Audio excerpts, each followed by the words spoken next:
नमस्कार, मी स्वरा. आज तुम्हाला सोयाबीनपासून वेगळा काहीतरी पदार्थ बनवून दाखवते. चटपटीत असा, लहान ते मोठ्यापर्यंत अगदी आवडीने खातील आणि करून बघा आणि खूप छान चवीला तो खूप छान लागतो. खूप कमी वेळ लागते आणि साहित्य काहीच लागत नाही. जे घरामध्ये आहे तेच आणि इथे मिरचीसुद्धा तळून घेतलेली आहे. चहासोबत स्नॅक्स म्हणून आपण हा पदार्थ खाऊ शकतो. आणि इथे पहा सोयाबीन घेतलेली आहे. सोयाबीनला कधी असा उग्र वास असतो, ते आपण त्याचं येऊ नये म्हणून आपण इथे गरम पाण्यामध्ये भिजवून टाकायचं आहे.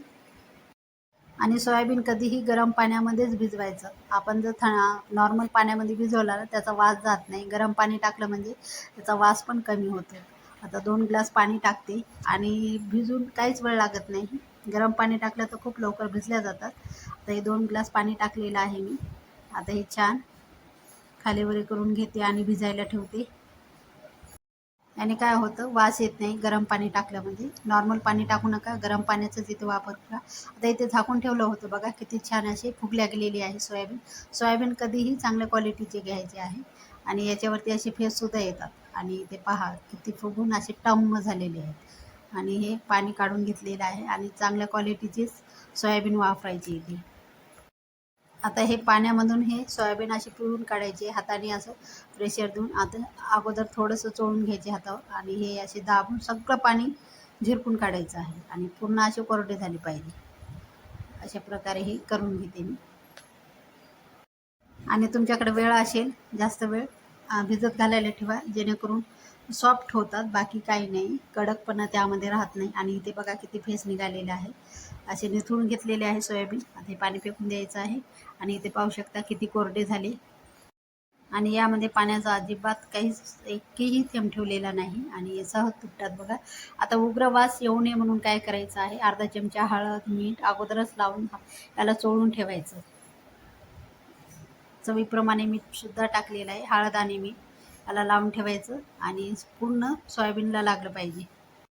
आणि कितीक जणाला सोयाबीनसुद्धा आवडत नाही आहे, खाण्यामध्ये नाक मुरडतात. अशा प्रकारे करून बघा आणि आरोग्यासाठी तो खूपच छान आहे. हेल्दी प्रोडक्ट आहे आणि भाजी तर नेहमीच खातो. आणि हे पहा इथे अशा प्रकारे पूर्ण हळद आणि मीठ लावून घ्यायचं आहे. घेतले आणि किती छान प्रत्येक याला वडीला लागलेला आहे. आता इथे पाहू शकता. आता थोडंसं 2-3 मिनिटासाठी मी बाजूला ठेवते. आणि प्रत्येकाच्या घरामध्ये ते हे साहित्य असतात. 4 ते 5 बेसन पीठ चमचे वापरलेले आहेत. बेसन इथे कमी जास्त वापरू शकता. तिखट लागेल, लाल तिखट खूप तिखट आहे. आणि इथे मी आमचूर पावडर टाकलेलं आहे. इथे घेतलंय मी 1 चमचा आणि बारीक चिरून कोथिंबीर.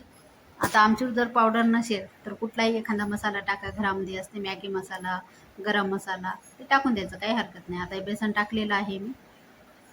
लाल तिखट टाकते. तिखटानुसार इथे ठेवा. लहान मुलं जर असेल तर तिखट कमी ठेवा. थोडंसं मी जास्त टाकलेलं आहे.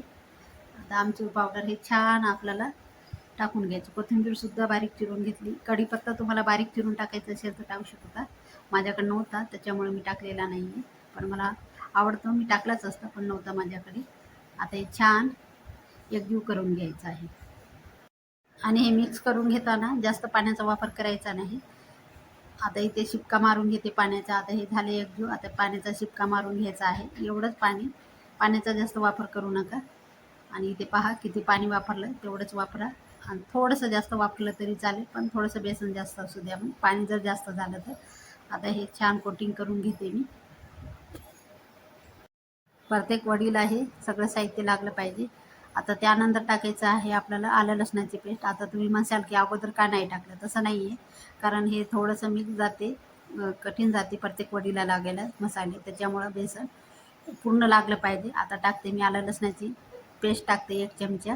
आणि नंतर टाकलं म्हणजे काय, छान पण वास टिकून राहते त्यामध्ये. आणि कोथिंबीरसुद्धा छान मिक्स झालेली आहे यामध्ये. आता टाकते मी आलं लसणाची पेस्ट.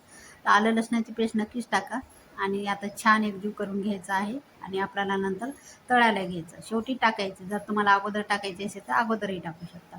पण कसं वास टिकून राहते यामध्ये, बाकी काही नाही. आता हे झालेलं आहे छान आलं लसणाची पेस्ट. हे प्रत्येक याला कोटिंग अशी झालेली.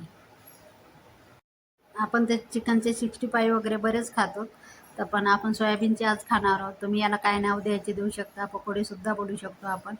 अशा प्रकारे हे झालेलं आहे. आता या ठिकाणी तेल ठेवते मी. ही माझी कढई तळण करण्यासाठीच वापरते. तेल काही जास्त टाकणार नाही, जेवढं लागेल तेवढंच, कारण मी परत परत तेल वापरत नाही.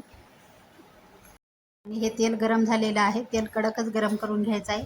नॉर्मल किंवा थंड तेलामध्ये हे आपल्याला पकोडे टाकायचे नाही. आणि हे टाकून घेते मी. याला तुम्ही सोयाबीन 65 सुद्धा बोलू शकता. तुम्हाला जे नाव द्यायचं ते देऊ शकता. बघा किती छान. आता हे तळून घेते मी.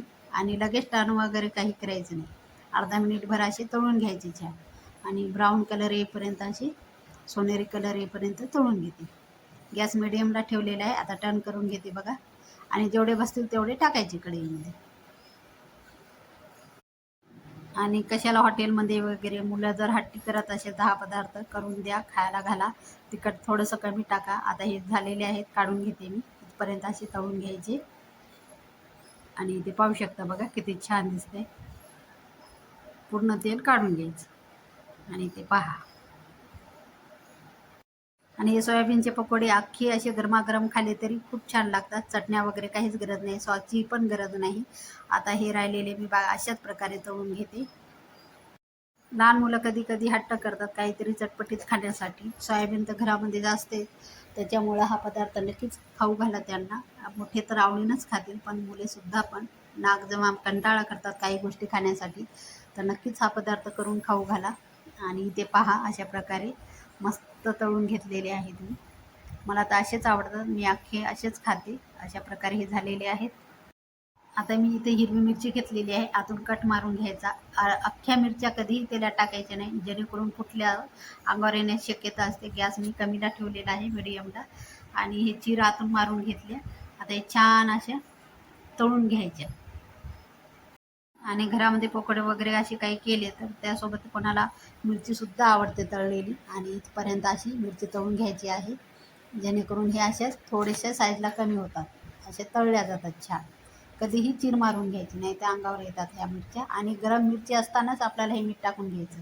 अशा बघा इथे झालेले आहेत. गॅस बंद करून टाकला आहे मी. आता किती छान तळ्या केलेल्या आहेत. आणि इथे पाहू शकता. आता हातावर घेऊनच हे मिरचीला मीठ लावायचं, चमच्याने कधीच टाकायचं नाही, जेणेकरून पूर्ण अशी मिरचीला लागते मीठ. गरम असतानाच हे मीठ लावून घ्यायचं आहे. आणि मिरचीला जर मीठ नसेल बरोबर चवीला, मग खाण्यात काही अर्थच नाही पकोडे. त्याच्यासाठी गरम असतानाच मिरचीला मीठ लावून घ्यायचं आहे, ते पण हाताने, चमच्याने लावत बसू नका.